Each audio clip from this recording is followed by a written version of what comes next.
So I'm Angelita Reyes, I'm a Professor Emerita in the School of Social Transformation here at ASU. And I'm really delighted to be here this morning. And I want to thank all of the coordinators and committees for this great conference. We're doing our 10-minute lightning talk under the rubric of enhancing diversity, inclusion, growth, and opportunity. So in 2015, a group of interdisciplinary faculty and graduate students received a generous Carnegie Humanities Investment Fund grant from the College of Liberal Arts and Sciences here at ASU to develop a historic preservation initiative based on youth-inspired research in rural African-American communities in Virginia. The applied research, community outreach, and faculty collaboration resulted in the founding of Literacy Interactives. It's a 501c3 nonprofit organization. For us, literacy is more than reading a newspaper or a book. LIA, as we call it, connects the literacies of culture, history, and digital technology through its programming in order to maximize new directions for bridging communities. LIA seeks to serve as a guide in the community for promoting the values of the beloved community, as Dr. Martin Luther King has called this concept of bridging communities. So what are we using? What platform are we using for social embeddedness? The Parker-Sidner Historic Preservation Project in Mecklenburg County, Virginia. It's a 160-year-old slave cabin that we are restoring in order to open this site up for a folk life center for social embeddedness and social justice. The collaboration has yielded a historic preservation award, additional grant funding, and local, statewide, and National Park Service recognition for its impact and achievements in the local community. The nonprofit is made up of local community people and volunteers from diverse backgrounds. We have a Virginia Historical Highway marker, which is very difficult to get.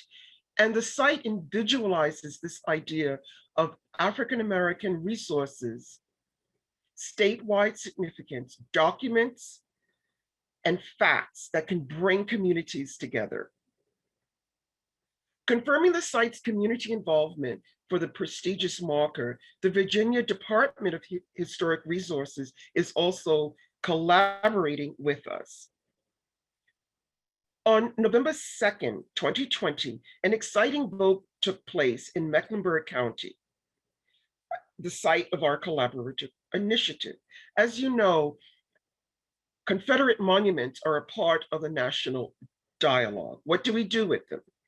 Well, in this region of Virginia, the county voted to remove the Confederate statue that had stood on the courthouse square since 1908. This is an achievement, an accomplishment for social justice. So there's no better time than now to showcase the initiative as an established cultural and historic resource. We have here this antebellum log cabin in Mecklenburg County that is now a site for empowerment for diverse communities to come together, and we can showcase measurable impact. And we are about social justice. Again, literacy is more than reading a newspaper or a book. These are multiple literacies. We're also adapting collaborations in this initiative. What have we learned and what challenges have we encountered along the way? There are four main challenges for us during this pandemic. We're in a digital divide in the Southern Virginia. People here want to emphasize coming together in person. We can't do that now. So we have this challenge of doing other outreach activities. And one of them is, of course, programming over the internet. But keeping in mind there's a digital divide. So we have that challenge. We've also had the challenge of translating academic research for multiple audiences. And I would like to believe that we have attacked that hurdle. We have an annual newsletter that translates an academic article into 500 words for multiple audiences. So I would like to turn it over to Cameron Patterson. He is the executive director of Moton Museum, a National Historic Landmark in Farmville, Virginia, Southern Virginia. He's also a member of the board of directors for Literacy Interactives. Cameron? Good morning. It's great to be with you all. I have the pleasure of serving as director of the Moton Museum here in Farmville. And our museum is the former Robert Russell Moton High School, which is the site of the 1951 Moton student strike that led to our county's involvement in the historic Brown v. Board of Education decision, where we produced 75% of the plaintiffs. So how does one become involved with the work of Literacy Interactives? Quite simply, the mission of the organization.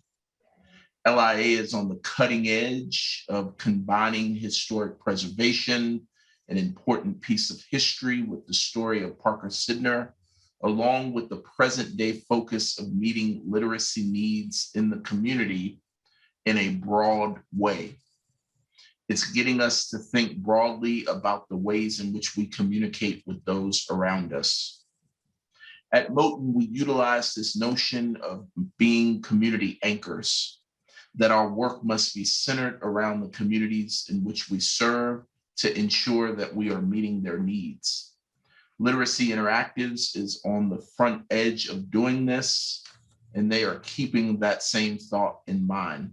It's what has attracted me and so many others to join them in their work. My relationship with LIA is about the elevation of this historic site, the preservation of Parker Sidner's story, and how you take that story to meet present day needs through literacy work. In our region of Virginia, the Southside region, we promote the history of civil rights in education. But I think it's important that we more broadly think about this notion of educational advancement, and stories like Parker Sidner help us to do that work.